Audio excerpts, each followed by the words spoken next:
Hi friends, இன்றைக்கி வந்து breakfast recipe வெண்பொங்கல் எப்படி செய்கிறதுன்னு பார்க்கலாம் வாங்க. இப்போ அதுக்கு வந்து நான் குக்கர் எடுத்துருக்கிறேன். இதில் வந்து ஒரு கிளாஸ் அரிசி, பச்சரிசி தான் எடுத்துருக்கிறேன். இதை போட்டுக்கலாம். இதே கிளாஸில் பாசிப்பருப்பு எடுத்துக்கோங்க, ஒரு கிளாஸு. நான் ஈக்குவலாக தான் ரெண்டுமே எடுத்துருக்கிறேன். இது நல்லா கழுவி எடுத்து வச்சுக்கலாம். இப்போ இதில் ஒரு கிளாஸ் பருப்பு, ஒரு கிளாஸ் அரிசிக்கு 4 கிளாஸ் தண்ணி ஊற்றிக்கலாம். தண்ணி ஊற்றிக்கின்னு ஒரு 10 நிமிஷம் இதை அப்படியே ஊற வச்சுருங்க.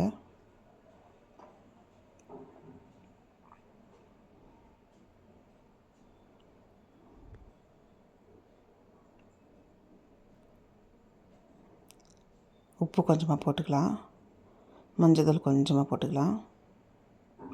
ஒரு 10 நிமிஷம் ஊறின பிறகு குக்கர் மூடிட்டு ஒரு 3 விசில் வந்தால் போதும், இறக்கிடலாம். 3 விசில் வந்த பிறகு குக்கர் ஓப்பன் பண்ணி பார்க்கலாம்.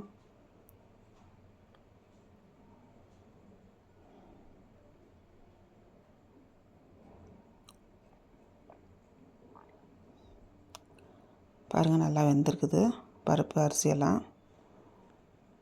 ஆனால் கொஞ்சம் கெட்டியாக இருக்குது. நம்ம சுடுதண்ணி வச்சு கொஞ்சமாக இதில் ஊற்றிக்கலாம். இதை அப்படியே கரண்டிலே நல்லா மசிச்சுக்கோங்க. நல்லா தண்ணி ஊற்றிட்டா கொஞ்சம் மசிக்க முடியாது, அதனால் அப்படியே ட்ரையாகவே மசிச்சுக்கோங்க. நல்லா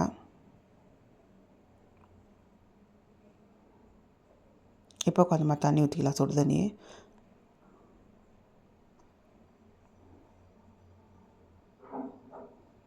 கொஞ்சம் கொஞ்சமாக ஊற்றி நல்லா இப்போ மசிச்சுக்கலாம்.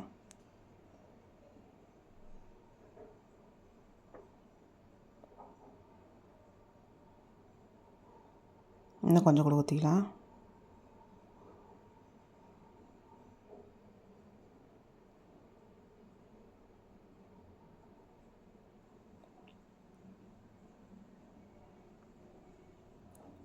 பாருங்கள், இந்த அளவுக்கு இருக்கணும். இப்போ எடுத்து வச்சிடலாம். தனியாக தாளிச்சிக்கலாம். நான் வந்து நெய் 1 ஸ்பூன் போட்டுக்கிறேன்.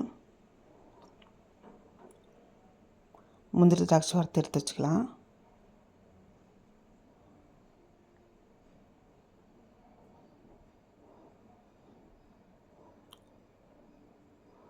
முந்திரி வந்து லேசாக வறுத்துட்டு தனியாக எடுத்து வச்சுக்கலாம்.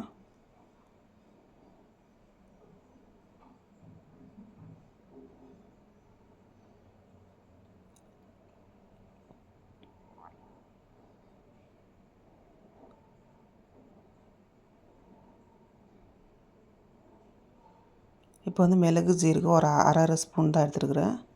இப்போ இஞ்சி ஒரு துண்டு, பச்சை மிளகா 1, கருவேப்பிலை கொஞ்சமாக போட்டு நல்லா வதக்கலாம். நல்லா ஒரு 2 நிமிஷம் வரைக்கும் நல்லா வதக்கலாம். இப்போ இந்த தாளிப்பை இந்த பொங்கலில் போட்டுக்கலாம்.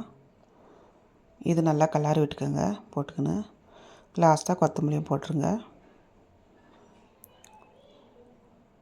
உப்பெல்லாம் கரெக்டாக இருக்குதான்னு பார்த்து நீங்கள் மிக்ஸ் பண்ணிக்கலாம். இது வந்து கெட்டியாகவே ஆகாது, இதே அளவுக்கு தான் இருக்கும். இது நீங்களே வீட்டில் ட்ரை பண்ணி பாருங்கள். அப்படியே சேனலை சப்ஸ்கிரைப் பண்ணலாம், சப்ஸ்கிரைப் பண்ணிக்கோங்க. பிளேட்டுக்கு மாற்றிக்கலாம். இது வந்து சட்னி சாம்பார் கூட சாப்பிட ரொம்ப நல்லாயிருக்கும்.